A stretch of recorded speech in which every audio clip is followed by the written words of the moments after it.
noches, muchas gracias por acompañarnos en esta emisión y poder analizar con nosotros las noticias destacadas de la jornada, por supuesto al lado de Julio Talamonti. ¿Cómo estás, Julio? Qué gusto. Sandy, es un gusto y un honor estar contigo y con todos los televidentes de A la Medida.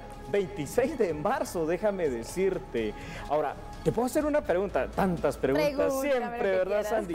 Cuando eras pequeña, tú eres muy joven, ¿te gustaba mucho quemar la pirotecnia, por ejemplo? Sí, yo creo que todavía de grande. ¿Verdad que sí? Bueno, hoy vamos a hablar acerca de los peligros mortales, sobre todo para la niñez en la realización de la pirotecnia. Lo que muchas veces no nos ponemos a pensar, hoy lo vamos a analizar, pero también tenemos otros temas que se los queremos presentar en nuestros titulares. Sean bienvenidos. Las coheterías se convierten en verdaderas fábricas mortales. ¿Por qué son comunes las explosiones y accidentes en ellas? Las respuestas en instantes. El juez Miguel Ángel Gálvez aceptó más de 1.500 medios de prueba para el juicio que enfrentará Otto Pérez Molina y otras personas más en el caso La Línea. Luis Almagro, el secretario general de la Organización de Estados Americanos, participará en una reunión de ministros de Desarrollo Social. Explicamos la importancia de su visita.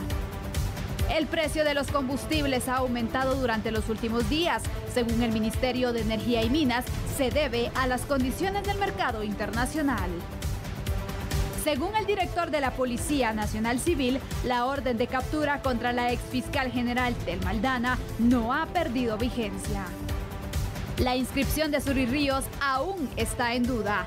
Los magistrados del Tribunal Supremo Electoral acordaron presentar una apelación ante la Corte de Constitucionalidad.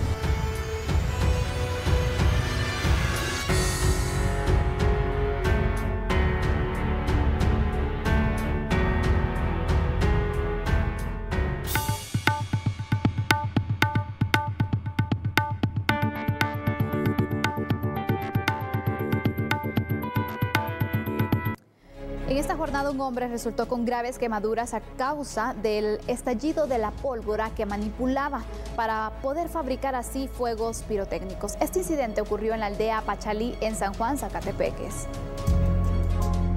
Con el brazo derecho y las piernas totalmente destrozadas, quedó Juan Carlos Cocpirir, de 38 años, luego de que la pólvora que manipulaba explotó mientras fabricaba juegos pirotécnicos.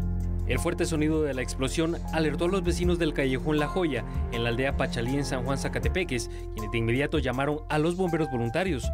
Los socorristas encontraron a Koch en medio de un charco de sangre. De inmediato lo trasladaron a la emergencia del Hospital Roosevelt, en cuya unidad de quemados permanece recibiendo tratamiento, pues también sufrió quemaduras de primero y segundo grado en el resto de su cuerpo. Autoridades del hospital informaron que el estado de salud de Juan Carlos Koch es delicado.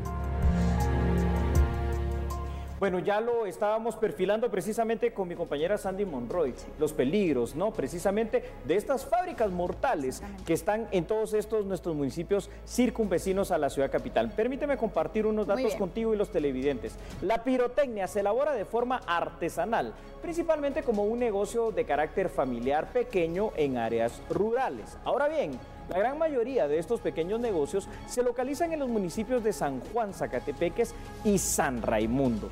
La peligrosidad de los productos pirotécnicos aumenta grandemente cuando se hace en la clandestinidad y sin ningún control realmente para los riesgos. Factores que contribuyen al riesgo es precisamente la materia prima de calidad dudosa, pero en sí es inflamable, es terrible. La forma de almacenaje de la misma, inapropiado, y el transporte en vehículos en ocasiones que no son adecuados, incluso en vehículos vehículos de pasajeros se transportan las grandes cantidades de cohetes como si fuera cualquier cosa, Sandy. Hoy una tragedia más, de muchas que se han tenido lamentablemente. Yo le agregaría otro peligro aquí, Dime, por Julio, favor. y es el lugar y las condiciones en las cuales se elabora este tipo ¿Cierto? de fuegos pirotécnicos. ¿En la casa? ¿Lo Exactamente. hace? ¿En la casa? Si ves y cuando ocurre este tipo de incendios, de emergencia, se puede observar que muchas de estas fábricas, de estas coheterías, bueno, ¿qué son?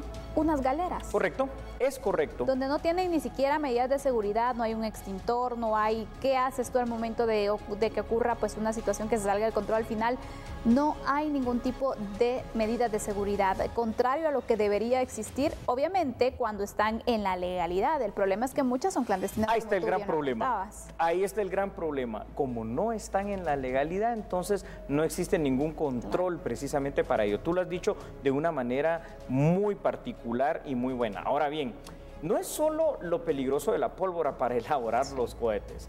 El hecho de lo que estás produciendo en ese momento, una chispa detona cualquier explosión, incendio, lo que ya tienes almacenado. Pero le sumamos todavía un ingrediente dramático más, Sandy. En muchos de estos lugares de San Juan Zacatepeques y de San Raimundo se utilizan además para la elaboración de esta pirotecnia a los menores. ¿Por qué? Porque tienen más habilidad en sus manitas y obviamente entonces, primero, fuera de que pueda pasar una gran tragedia, se les expone a elementos que son altamente tóxicos, como lo corrosivo que llega a ser la pólvora, por ejemplo. Y no digamos a esos altos riesgos donde tú bien lo perfilaste, sin extintores, sin medidas de seguridad y produciendo la pirotecnia en la propia casa. Hombre, eso es una bomba de tiempo. Exactamente, y aparte es una irresponsabilidad de los padres. Sabemos la necesidad que existe en las familias, pero no le podemos negar a los niños que vivan su infancia, que ellos disfruten de esta etapa y no ponerlos a trabajar ni mucho menos arriesgarlos. Pero a veces nos gana más la necesidad que pensar entonces en el bienestar de los niños. ¿Qué hacer, Julio? Mano de obra no barata, gratuita y a la fuerza, ¿verdad? Para sostener a la familia. Y terminan siendo entonces en un trabajo no remunerado los que se llevan todo el riesgo y al final de cuentas los que hacen la mayor cantidad de trabajo. ¿Qué hacer, Sandy? Una pregunta enorme que haces. Pero yo te diría que una de las cosas primeras que se debería de hacer es crear esa conciencia en las familias, sobre todo en las áreas rurales más pobres de nuestro país, de planificar mejor las familias, ¿no? Porque obviamente eso es algo, muchas veces mientras más pobre eres, tienes muchos más hijos, pero eso no es todo. También lo que hay que hacer es crear otras fuentes de empleo, crear medidas de seguridad. ¿Por qué no se organizan en una especie de cooperativa? Exacto. Donde haga, por ejemplo, los lugares adecuados que tú dices de almacenaje, de producción fuera de las casas? Y además, Sandy, perdón, pero ojo, en este caso no fue un niño, fue un adulto. Exactamente, y en el caso de los adultos, por ejemplo, te pongo yo la situación. Un adulto, cuando hay una situación de emergencia, cuando hay este peligro, uno puede reaccionar más. Sí, es pero cierto. un niño se queda con temor y ¿qué hace? Entonces, ¿por qué los arriesgas, por ejemplo? Así es. Y tampoco los adultos deberían arriesgarse de esa manera. Yo creo porque que sí. obviamente cuando no hay ningún tipo de medidas de seguridad en el lugar, es un peligro latente el que se tiene. Y cuando hablamos de peligro, Julio, yo quiero ir a la siguiente información que hemos preparado también para ustedes sobre esos riesgos que existen en la fabricación de los fuegos artificiales. Cuéntanos, por favor, de esos riesgos, Sandy. Exactamente. ¿Cuáles son? Vamos a colocar entonces en la pantalla estos datos que tenemos para usted, hablando entonces acerca de esta elaboración y lo peligrosa que es por la manipulación de la pólvora altamente explosiva, tóxica e inflamable, y sobre todo las precariedades, las condiciones muy precarias técnicas y de seguridad que se tienen en estos lugares. Bien dicho. Una gran cantidad de niños es utilizada para la fabricación de cohetes, como bien lo apuntábamos,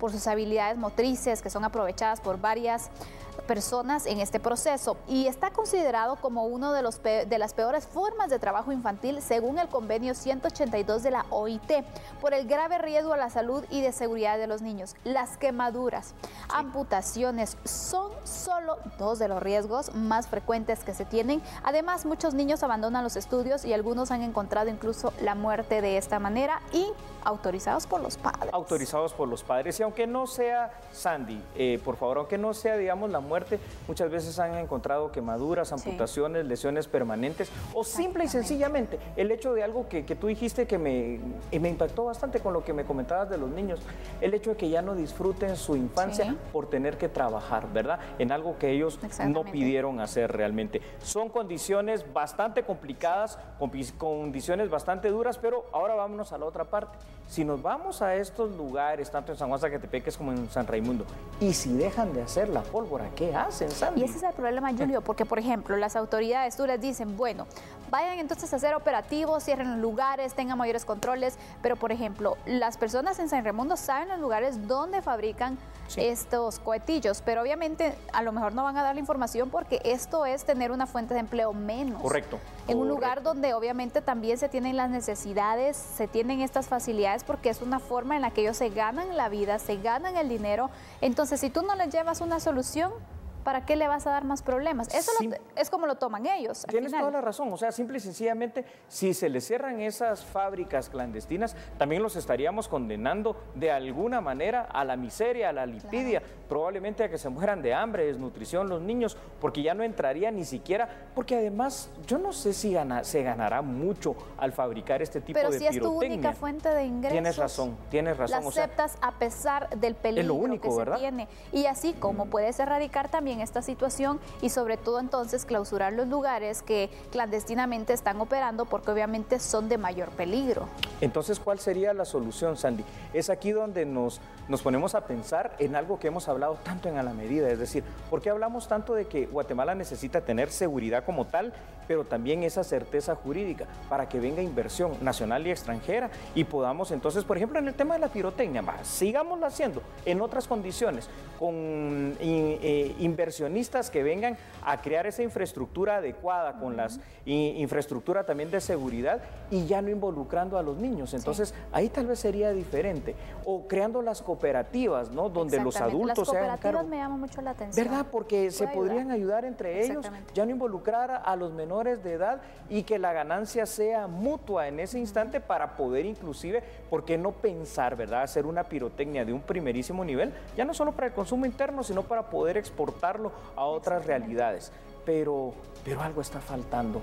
Faltan los controles, es cuestión de dinero, es cuestión de que no hay oportunidad o simple y sencillamente es cuestión de que como esto lo ha hecho mi familia siempre, pues yo lo voy a seguir haciendo. Es una forma de vida al final, arriesgando la misma, hay que mencionarlo. Y a esto yo le agregaría una capacitación para que ellos sepan los riesgos, qué hacer, porque obviamente el producto que ya está fabricado no tendría por qué estar en un lugar tan expuesto, ni mucho menos en el mismo espacio donde están elaborando lo demás. Entonces hay ciertas medidas de seguridad que a lo mejor por desconocimiento, podríamos decirlo, ocurren estas tragedias. Así que con esta información nos vamos a ir a una pausa, Julio, pero tenemos más temas para análisis. Solo quiero perfilar lo que viene a continuación para que usted se imagine esta magnitud. Caso La Línea, ¿lo recuerdas? Claro que sí, abril del 2015, 1.500 medios de prueba. Y de 2015 al 2019, ¿en qué estamos? Ya lo sabrá, somos A la Medida. Ya volvemos.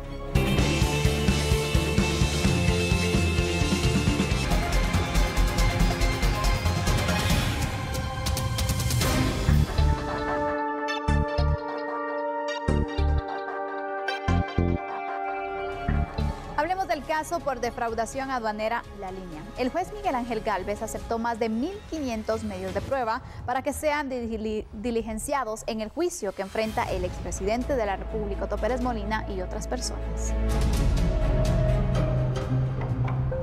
El 20 de abril de este año se cumplirán 4 años que el Ministerio Público dio a conocer el caso por defraudación aduanera llamado La Línea o La Cola, en el cual se señaló al exbinomio presidencial Otto Pérez Molina y Roxana Valdetti como los líderes de la organización criminal que defraudaron al Estado por 28 millones de quetzales. El juzgador de mayor riesgo aceptó más de 1.500 medios de prueba. Estos serán prueba documental, testigos, peritos y colaboradores eficaces.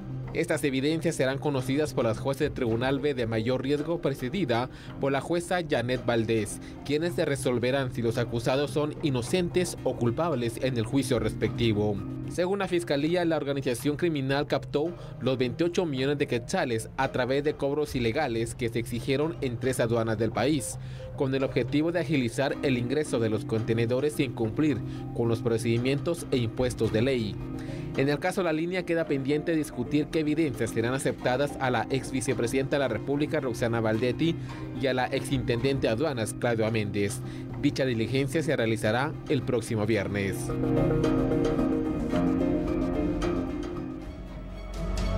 avanza lentamente la justicia porque parece que las tortugas son a veces más rápidas. Desde 2015 para acá, caso La Línea, 28 personas involucradas en el proceso, esto entre exfuncionarios y particulares. Todos son acusados de integrar una red de defraudación aduanera que según las acusaciones era liderada por el propio expresidente Otto Pérez Molina y la exvicepresidenta Roxana Baldetti. Ahora bien, el Tribunal de Mayor Riesgo B será el encargado de conocer el juicio. Este tribunal está conformado por los jueces Janet Valdés, María Eugenia Castellanos y Elia Raquel Perdomo. Pero, Sandy, menuda tarea van a tener para el análisis de las más de 1.500 pruebas que aceptó el juez de mayor riesgo Gálvez, ¿verdad? En este caso. Exactamente, Julio. A tomar mucho café, desvelarse seguramente para poder analizar, porque son varias las pruebas que se tienen. ¿Cuánto tiempo podría durar esta etapa para que ellos puedan entonces verificar qué medios de prueba aceptan para el caso? Esa pregunta que haces creo que es la más difícil de contestar y responder, porque si llevamos 4 años en solamente acumular ya las pruebas y presentarlas, el análisis de ellos requiere más tiempo, porque tienes que analizar cada una de ellas para decir esto sí, esto no, tiene relación, no tiene relación, cuántos, ese expediente de ese caso son ya millones de folios.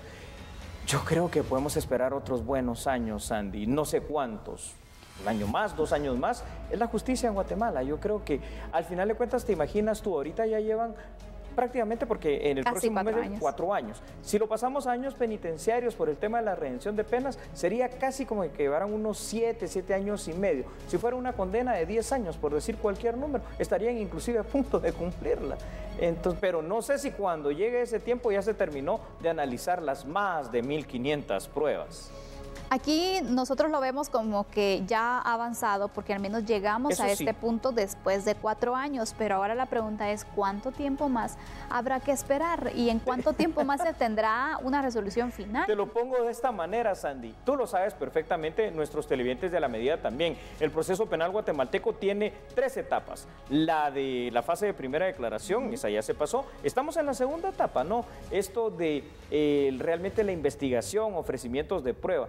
Cuando se aperture en algún momento la tercera etapa del proceso penal, que es la del juicio oral y público, ahí veremos. Pero una audiencia de juicio oral y público con 28 imputados llevará meses, creo yo. Sin embargo, lo que nos va a llevar años va a ser el poder hacer el análisis de los medios de prueba. Ahora, esperemos una cosa, vaya que si son 1.500 medios de prueba los presentados y aceptados, pues por lo menos sí sean pruebas contundentes, ¿no? Porque si no es pérdida de tiempo. Y aquí la pregunta que seguramente usted se hará es ¿qué tipo de medios de prueba se tienen para este caso? Nosotros les vamos a explicar algunos para que ustedes también entonces vean y digan, bueno, esto puede ser aceptado.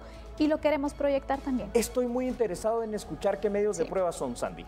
Por supuesto, entonces vamos a observar en este momento en la pantalla que entre las pruebas aceptadas por el juez de mayor riesgo B, Miguel Ángel Gálvez, fueron entonces aceptadas las declaraciones de 3 colaboradores eficaces que fueron propuestos por la Fiscalía Especial contra la Impunidad. Durante el juicio serán escuchados el exsecretario privado de la vicepresidencia, Juan Carlos Monzón, el contador de Monzón, Víctor Hugo Hernández, y el ex asesor de Baldetti, Salvador Estuardo González, alias Eco. Además se encuentra la declaración de 13 testigos, 7 peritos y una gran cantidad de pruebas documentales. Eso está dentro de los 1.500 medios de prueba para que usted vaya entonces verificando la situación. Hablemos de los colaboradores eficaces, Julio. Ya desde ahí partimos mal, Sandy. Partimos mal por la forma en que se ha venido mal utilizando a los colaboradores eficaces. La figura como tal. La figura como tal. O sea, yo no digo que la figura del colaborador eficaz haya sido realmente o pudiese llegar a ser una figura muy buena para el proceso penal guatemalteco. Sin embargo, aquí, con los antecedentes que se tienen de la manipulación de los mismos, al final de cuentas termina siendo pura prueba testimonial. ¿Son idóneos los colaboradores que hemos mencionado? Sandy, es gente que ha defraudado al Estado de una manera millonaria y que ahora, a cambio de recibir el beneficio de estar libres, porque están libres, ¿verdad? Prueba de ello lo que pasa con Eco precisamente, pues ahora ellos te dan su versión que obviamente, ¿cómo podemos saber a ciencia cierta que esa es la versión que se apega a la realidad? No hay manera de hacerlo. Pero número 2, La otra gran prueba entonces que se presenta es prueba documental, es decir, documentos, papeles, folios, cuentas. Está bien, es importante, pero una vez más se está dejando como muy relegada la prueba científica, la prueba pericial. Porque eso no lo vemos acá reflejado. Es correcto, que mire, tenemos a peritos que en el tema, por ejemplo, de documentología, pueden decir que este documento es verdadero, que sí lo hicieron así. En dactiloscopía o en alguna otra cuestión de las ciencias gráficas, que esta es la firma que corresponde evidentemente a tal persona, para poder vincularlos directamente al caso, porque si solo me voy con lo testimonial, es tu palabra contra la mía y eso no tiene mucho peso. Bueno, entonces tendrán mucho trabajo en realidad el tribunal para poder determinar al final qué puede servir o no, y no sabemos cuánto tiempo puede parar al final, y sobre todo los recursos que se pueden venir, Julio, porque sabemos que es una de las estrategias más utilizadas. El proceso penal guatemalteco al final de cuentas termina siendo carísimo, la cantidad de años, ¿no?, que representa todos estos gastos. Sabes que cuando se hace una acción normalmente tienes que sacar por lo menos 7 copias de lo mismo, pero en este caso tienes que notificar a todas las partes interesadas, fuera del Ministerio Público, la Defensa Pública y si hay querellante adhesivo, a los 28 que están integrando esto. Y esto no sale de otro lugar más que de los bolsillos tuyos, suyos, míos, de todos, a través de nuestros impuestos. Entonces ya desde ahí estamos también bastante mal en ese sentido. 4 años casi se cumplen de este caso y es uno de los relevantes de nuestro país. Pero no me quiero imaginar cuántos más llevan más años y todavía no pasan entonces a la etapa intermedia. Así es, y después nos preguntamos que por qué aquí no se hace justicia pronta cumplida y por qué la impunidad termina siendo la que gana siempre, porque mientras más tiempo pase en un proceso penal, menos posibilidad estadística hay al final de cuentas de llegar a la verdad. Eso es así. ¿Qué mensaje se le está dando a la población con este proceso al final, uno de los casos relevantes? De un sistema de justicia que realmente es muy lento, en el cual hubo mucha manipulación, en el cual fueron unos boom mediáticos que se presentaron a las personas, pero que no había caso, porque si hubiese habido caso y pruebas rápidas, es decir, esto ya se tendría dilucidado. Y aquí, ojo, porque puede ser que las personas efectivamente sean o inocentes o que sean culpables, pero si no hay caso con pruebas contundentes, esto pasa ad eternum, Sandy, y vaya usted a saber cuándo vamos a tener finalmente la resolución del tribunal de sentencia, cuando lleguemos al juicio oral y público. Bueno, vamos a estar pendientes finalmente de esta etapa y sobre todo de conocer entonces de estos 1.500 medios de prueba, cuántos aceptan y cuáles son los que van a tomar. ¿Tomarán en cuenta los colaboradores eficaces? Bueno, es una de las grandes preguntas. Así es. Y para conocer otra información, le queremos contar que el gobierno promete terminar obras de trascendencia antes de que puedan salir miles de guatemaltecos de vacaciones durante la Semana Santa. Entonces, hablando sobre el Aseados Occidente, vamos a empezar en el tramo 1, que va del kilómetro 81 al kilómetro 112. Este tramo se levantó un contrato que estaba suspendido para la empresa Sigma. El compromiso de ellos, iniciaron los trabajos ayer hace 8 días. El compromiso de ellos es entregarlo totalmente bachado y totalmente señalizado para antes de Semana Santa. El libramiento de Chimaltenango va a estar aperturado para la Semana Santa y estamos viendo algún tipo de coordinación para poder hacer una supervisión final de apertura del libramiento. Y estamos, el día de hoy le estoy proponiendo al señor presidente que la inauguración del SINAPRESE, que es para todos los procedimientos del Estado para la atención de emergencias de Semana Santa, se haga ahí en el libramiento Chimaltenango. Tenemos también los trabajos en el puente Belice, que ya iniciaron este fin de semana. Se van a estar haciendo cierres parciales, también van a haber cierres totales nocturnos. Vamos a tener 2 cierres totales fines de semana y también el puente de Belice se entrega totalmente recapeado para antes de Semana Santa. ¿Qué son los trabajos que se están haciendo? Ya se hizo el perfilado, que esto es remover todo el asfalto dañado que se fue colocando capa sobre capa. Para finales de año se proyecta recuperar el 80% de la red vial. Bueno, Sandy, el secretario general de la Organización de Estados Americanos estará de visita muy próximamente acá en Guatemala. ¿Qué podremos esperar de esa visita? Ya lo veremos. Cuando regresemos de la pausa le daremos detalles del motivo de esta visita. Así y es. sobre todo por qué es tan relevante. Ya volvemos. Correcto, no cambie, somos a la medida.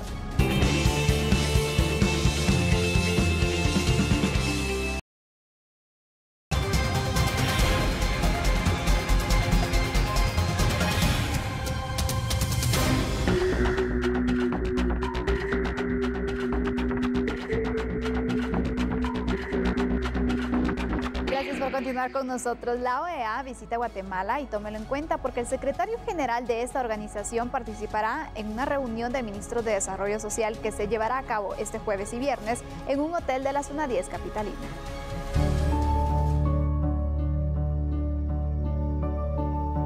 Luis Almagro, el secretario general de la Organización de los Estados Americanos, visitará Guatemala este jueves y viernes. Almagro inaugurará la cuarta reunión de ministros y altas autoridades de desarrollo social. Según un comunicado, la reunión se llevará a cabo por cuarta ocasión desde 2008 y tiene como fin establecer un plan de acción para construir la Agenda Interamericana de Desarrollo Social. Superando la pobreza multidimensional y la desigualdad hacia una Agenda Interamericana de Desarrollo Social es el lema de la reunión. Funcionarios de la región buscan, entre otros aspectos, intercambiar experiencias para fortalecer las acciones de protección social en favor de poblaciones vulnerables. Entre las actividades previstas figuran el intercambio de información con países que han implementado mecanismos de medición de la pobreza multidimensional a nivel nacional y discusiones sobre distintos proyectos para mejorar las condiciones de comunidades rurales, migrantes y refugiados. De acuerdo con lo programado, los participantes en la reunión empezarían a llegar al país este miércoles. El ministro de Desarrollo Social calificó de importante la visita que realizará el secretario general de la Organización de los Estados Americanos al país en marco de la cuarta reunión de ministros de Desarrollo Social de América Latina. Carlos Velázquez Monge, titular de la cartera de Desarrollo Social, señaló la importancia que tiene la visita del secretario general de la Organización de los Estados Americanos, Luis Almagro. Esta visita se realizará en marco de la cuarta reunión de ministros de Desarrollo Social de América Latina, que se celebrará en Guatemala el 28 y 29 de marzo. La visita es una visita importante que se tiene programada ya de tiempo atrás y esto es para tratar los temas de la reunión de ministros de alto nivel y funcionarios de alto nivel de desarrollo social. Los temas que vamos a tratar son los temas relacionados con la cuarta reunión de ministros y ningún tema en específico que sea de connotación nacional. Claro, es una visita importantísima porque es donde nosotros vamos a plantear los objetivos de desarrollo a nivel latinoamericano. Los temas a abordar durante esta cuarta reunión de altos funcionarios en temas de desarrollo será sobre la inclusión social y combate a la pobreza como temas centrales. Almagro arribará al país el 27 de marzo y posterior a su participación dejará el país. Bueno, pues precisamente vamos a tener ya esta reunión de la OEA el día de mañana y el jueves. Se va a realizar aquí en nuestro país la cuarta reunión de ministros y de altas autoridades de desarrollo social. Esta reunión se organiza para crear un espacio no solo de reflexión, sino que también de diálogo, pero además de planteamiento de propuestas y de intercambio de experiencias. El centro del evento son las políticas públicas que permitan la disminución de la pobreza y la disminución de la inequidad en la región. Durante este encuentro se busca acordar el denominado Plan de Acción para poder conformar una agenda interamericana de desarrollo social. Bueno, esto realmente parece verdaderamente positivo. Todo lo que tenga que ver con el desarrollo, con la reducción de la pobreza, bienvenido sea, Sandy. Definitivamente es relevante, Julio, pero para poder comprender y que las personas también entiendan la relevancia de que el secretario general venga a nuestro país, ¿qué es la OEA y de qué se encarga? Esto es muy importante, muchas gracias, Sandy. La Organización de Estados Americanos, fíjate, fue conformada en el año de 1948 y es el máximo órgano, ¿no?, que logra incorporar hay otra palabra, no me gusta, aglutinar se dice, a todos los países de esta región, de este nuestro continente americano, desde Canadá hasta la Tierra de Fuego en Argentina, pasando por las Antillas y obviamente América Central.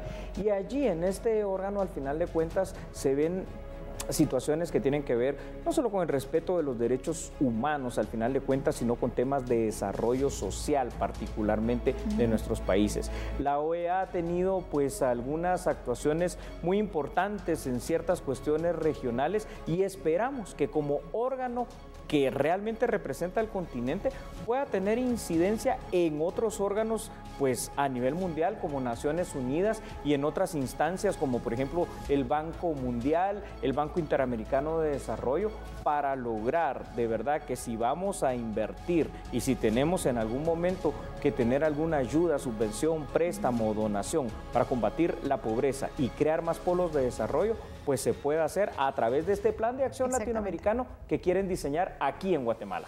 Por supuesto, y de esta manera usted se preguntará, pero ¿por qué es tan relevante esta reunión y esta visita? Bueno, aparte de conocer entonces que tenemos el apoyo de la OEA. Correcto. También hay otros puntos por los cuales también es relevante, Julio.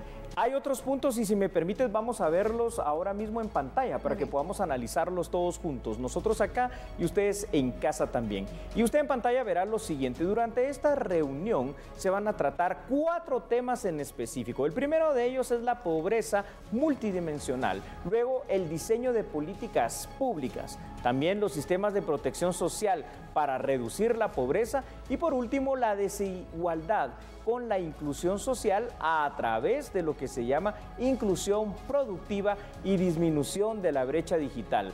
Todo esto además se va a tratar con una perspectiva, escuche usted, de género, de enfoque de grupos en situación de vulnerabilidad, y esto no deja de ser muy relevante, Sandy, porque en Guatemala, lo hemos dicho otras veces aquí en A la Medida, 3, bueno, son muchos pues, pero 3 son los principales grupos vulnerables: niñez y adolescencia, los grupos etarios, es decir, las personas de la tercera edad, y género, porque a la mujer la brecha para poder equipararse con las oportunidades que tiene el hombre en Guatemala, aún en pleno siglo XXI, al día de hoy, es una cosa difícil que tenemos que lograr nivelar.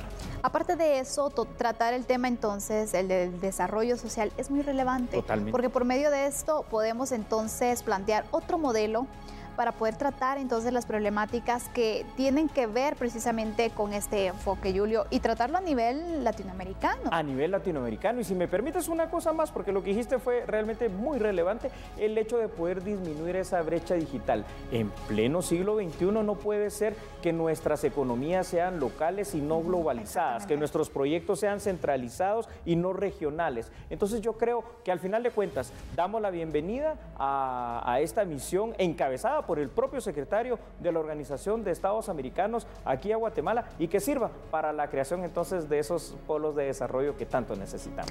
Y bueno, si usted quiere saber el resultado de cada jornada de este encuentro que se tendrá, pues aquí en TN Todo Noticias se lo daremos a conocer.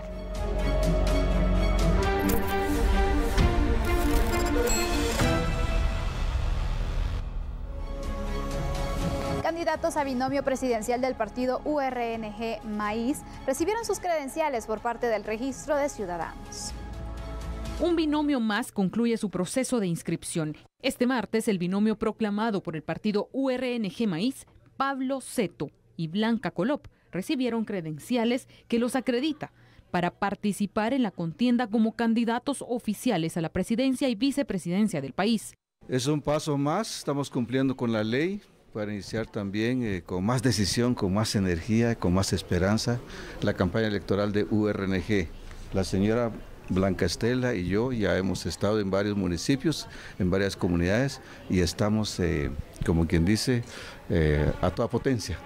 Junto con los demás candidatos, está Marina Coronado, que va a ser diputada nuestra por el Distrito Metropolitano, y otros compañeros que están aquí. Que realmente podamos llevar gente honesta, trabajadora, responsable y consciente que necesitamos una Guatemala distinta. Hay que sacar a Guatemala de la corrupción, hay que sacar a Guatemala de esos niveles de injusticia social, de desnutrición infantil.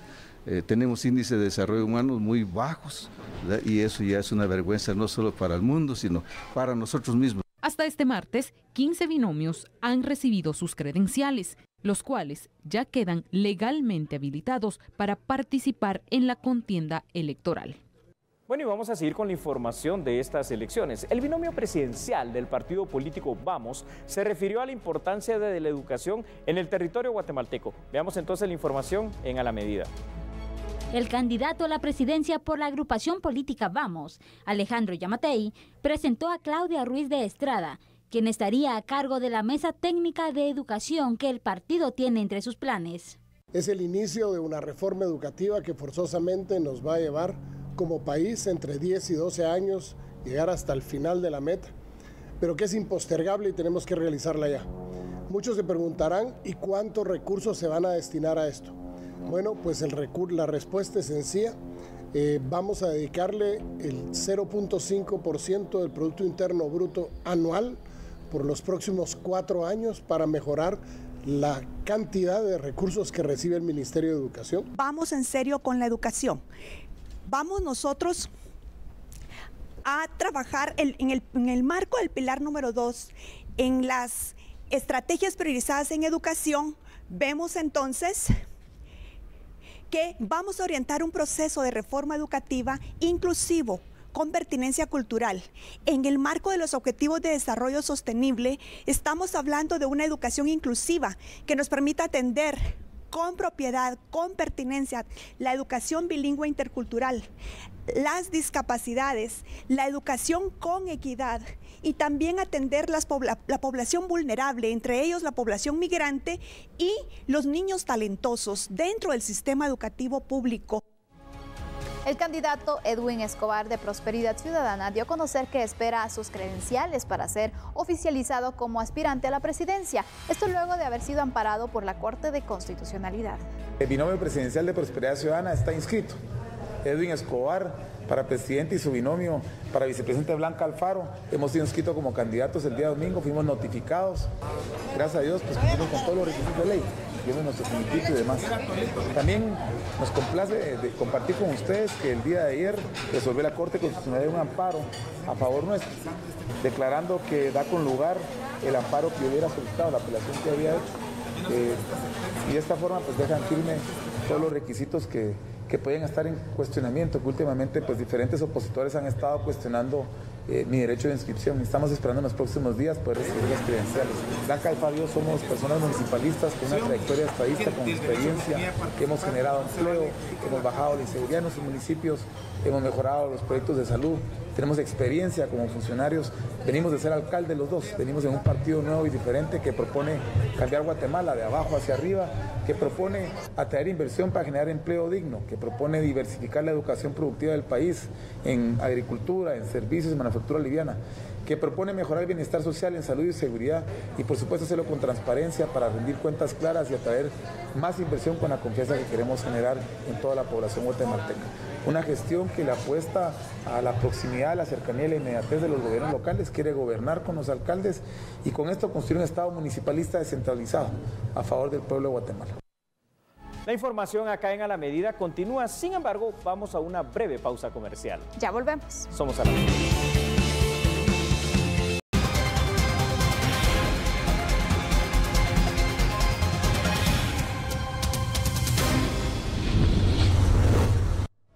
Gracias por seguir con nosotros. Las condiciones internacionales determinan los precios de los combustibles para Guatemala. Así informó el Ministerio de Energía y Minas. El precio del barril de crudo ha aumentado en un 30%, indicaron. El ministro de Energía y Minas, Luis Chang, confirmó que los precios de referencia de los hidrocarburos marcan una tendencia al alza en las últimas semanas, situación ajena al país y que depende al mercado internacional. Entre las condicionantes están el tipo de cambio y las sanciones impuestas por Estados Unidos a Venezuela e Irán. Con lo de los combustibles, lastimosamente, creo que es algo que no podemos prever, no tenemos una burbuja de cristal para poder prever el tiempo a futuro. Dependerá de las condicionantes que sigan dándose, como lo mencionamos, las sanciones en Irán y Venezuela. Los precios del crudo han aumentado un 30%. Y esto proviene de dos condicionantes importantes. Nosotros siempre lo hemos mencionado, una de ellas es la reducción, en este caso, de la producción de petróleo A nivel internacional hay componentes exógenos, como es Estados Unidos viendo y sancionando en este caso a Irán y a Venezuela en el caso de productos petroleros. Y en este caso que los precios se han subido un 30% en lo que va del año. Según el informe de la Dirección General de Hidrocarburos del Ministerio de Energía y Minas, para esta semana en la modalidad de autoservicio los precios de referencia son los siguientes: superior 25 quetzales con 93 centavos, regular 24.73 y el diésel 21.81. Bueno, y ahora vamos siempre a otro orden informativo, pero acá nacional. El director de la Policía Nacional Civil, Carlos Tojón, indicó que aún no han recibido notificación alguna de la orden de aprehensión en contra del exfiscal general del Ministerio Público, Tel Maldana, que haya perdido vigencia al momento. Recordemos que Tel Maldana también no ha regresado al país desde que se dio a conocer esta orden de aprehensión. Damos la información A la Medida.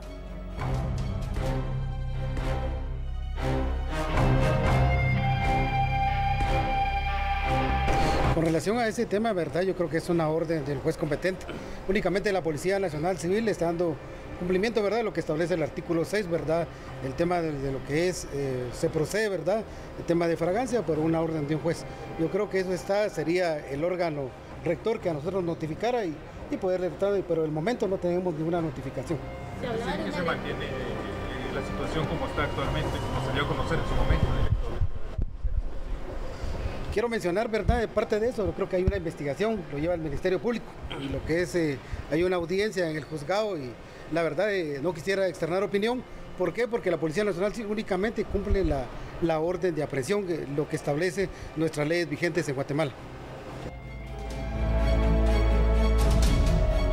Ahora hablemos de la inscripción de Suri Ríos, que por cierto aún está en duda. El Tribunal Supremo Electoral apelará ante la Corte de Constitucionalidad esta resolución emitida por la Corte Suprema de Justicia. El pasado jueves, la Corte Suprema de Justicia resolvió amparar en definitiva a la candidata presidencial del Partido Valor, Suri Ríos. Sin embargo, este martes, los magistrados del Tribunal Supremo Electoral, en pleno, acordaron presentar una apelación de amparo ante la CC. En el caso de Suri Ríos, el Pleno de Magistrados me acaba de informar de que se presentará la apelación correspondiente ante la Corte, así que el Departamento Jurídico estará preparando este documento para entregarlo oportunamente. Hasta este momento, la inscripción de Suri Ríos queda en las manos de la Corte de Constitucionalidad como última instancia. Gracias nuevamente por su sintonía. Lo esperamos mañana a las 21 horas. Hasta mañana. Feliz noche.